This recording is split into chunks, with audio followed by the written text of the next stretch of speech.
بەشێک لە سەرکردەکانی حەماس خۆیان و خێزانەکانیان لە ڤێلا و هۆتێلەکانی دەوحە و ئەستەنبوڵدا دەژین و خەڵکی غەزەش لە ئۆردوگا و لەژێر بۆمبارانی ئیسرائیلدا.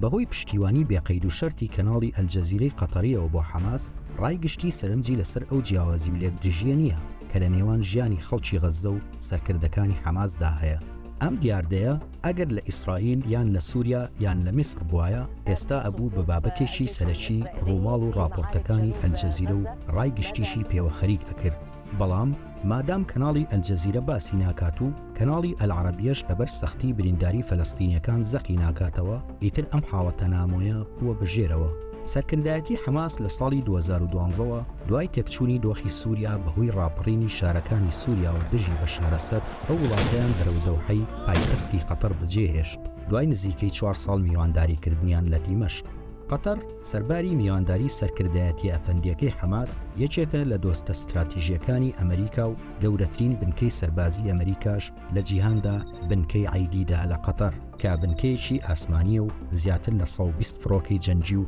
11,000 سەربازی ئەمریکی لێ و ڕۆژانە دەیان فڕۆکەی ئەمریکی بۆ ئۆپەراسیۆنی سەربازی لەوێوە هەڵدەستن. سیر لەوەدایە ئەمریکای دۆستی ئیسرائیل و قەتەر بنکە سەربازیەکەی لە دەوحە و لە فڕۆکەخانەی ئەبوونەخلە تەنها 30 بۆ 35 کیلۆمتر دوورە لە ماڵی ئیسماعیل هەنیەی سەرۆکی مەکتەبی سیاسی حەماسەوە. لە هەمان کاتدا قەتەر لە 1996ەوە پەیوەندی بازرگانی لەگەڵ ئیسرائیلدا هەیە و یەکەم وڵاتی عەرەبیش بوو کە بواریدا ئیسرائیل ئۆفیسی سەرپەرشتی بەرژەوەندی بازرگانی لە پایتەختەکەیدا بکاتەوە، ئەگەرچی لە ساڵی 2000دا ئۆفیسەکە داخرا.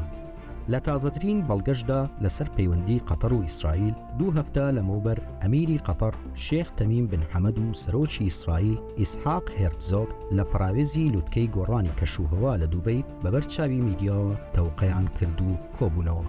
دەستگای مۆسادی ئیسرائیل کە بەناوبانگا بەوەی دەستی درێژە لە تیرۆرکردن و تۆڵەکردنەوە لە هەموو ئەو کەس و گروپانەی دەستیان لە کوشتنی جوولەکەدا هەبوو و خاوەنی فایلێکی ئەستوری تۆڵەکردنەوەیە لە سەرکردە نازیە هەڵاتوەکانی دوای جەنگی دووەمی جیهانی و جوڵانەوەی فەتح لە ساڵی 1970کاندا و تا ژووری نووسنی دوژمنەکانی ئەڕوات تا ئێستا ئامادە نەبووە هیچ ئۆپەراسیۆنێک بۆ کوشتنی هیچ یەکێک لە سەرکردەکانی حەماس لە قەتەردا بکات، لە کاتێکدا بێ سڵەمینەوە لە 10 ساڵی ڕابردوودا چەند کردەوەیەکی لە کۆماری تۆکمەی ئێراندا ئەنجامداوە.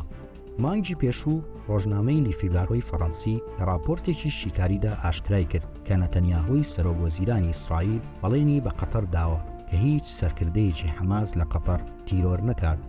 هەموو ئەم دژبەیەکیە لە شەقامی فەلەستینی و بەتایبەت لە ناو خەڵکی لێقەوماوی غەزەدا پرسیارە، بەتایبەت خەڵکی فەلەستین ئەبیستن کە هەندێک لە منداڵی بەرپرسەکانی حەماس لە ئەستەنبوڵ و دەوحە بازرگانی دەکەن و خاوەنی کۆمپانیای خانوبەرن و ئەبینن کە بەشێک لە بەرپرسە باڵەکانی حەماس بە ئۆتۆمبیلی گرانبەها و لە هۆتێڵە 5 ئەستێرەکان چالاکی دەکەن و هانی لایەنگرانیان دەدەن لە غەزا شەڕ بکەن. بەهۆی شەڕی ئەوانیشەوە ئیسرائیل ماڵ بەسەر دراوسێ و خزم و کەسوکاریاندا ئەڕمێنێت.